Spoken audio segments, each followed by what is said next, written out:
Assalamu alaikum. I am Dr. Muhammad Umar Salim, consultant pulmonologist.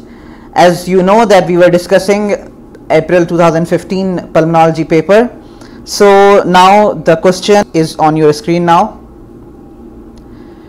A 37 years of aged female presented in emergency ward after her daughter found her on a couch, unresponsive with shaking extremities and drooling. Patient's daughter reported that she had headache, ear pain and left hip pain. She had dry cough for 4 months with no breathlessness and menstrual irregularities for last 2 years. On examination, she was agitated, confused, temperature 37.1 degree centigrade, blood pressure was 114 by 78 millimeter of mercury, pulse 122 beats per minute, respiratory rate 22 breaths per minute, saturation 97% on room air. There is right facial drop, deep tendon reflexes were 3+, spasticity and clonus were evident in right leg.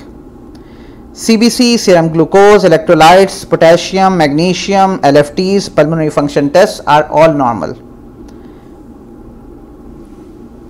Serum calcium is 11 mg per deciliter. Cerebrospinal fluid examination shows increased mature lymphocytes in the CSF. Flow cytometry shows CD4 by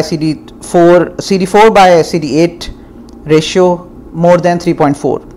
Tuberculin test was negative. CT chest shows bilateral hilar lymphadenopathy.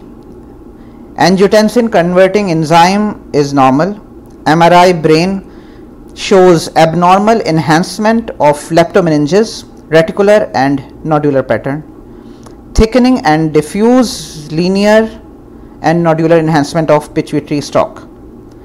Part A of the question is what is the differential diagnosis. Part B is how will you confirm the diagnosis. Part C is what will be the treatment.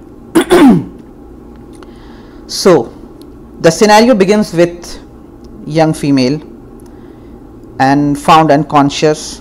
There are many systems involved. As you can see, there are some diseases in pulmonology which have multi-system involvement, like lymphoma, sarcoidosis, tuberculosis.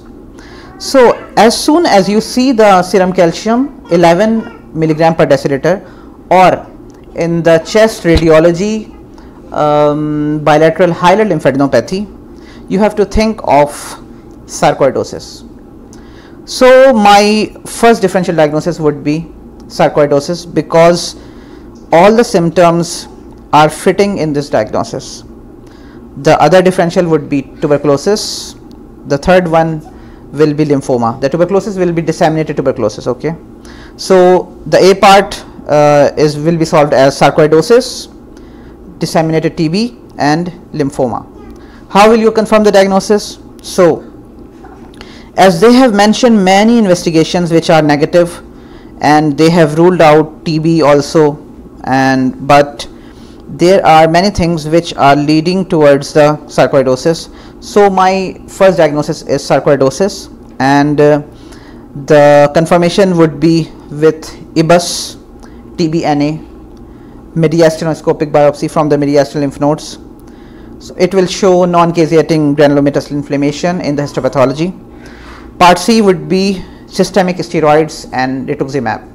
So this was question from April 2015 FCPS pulmonology. I need your feedback, please. Write more comments regarding the solution of the questions, and I hope you understand this. Assalamu alaikum. For more solved cases, get this book in nominal price from local medical bookshop or online nationally and internationally from links below.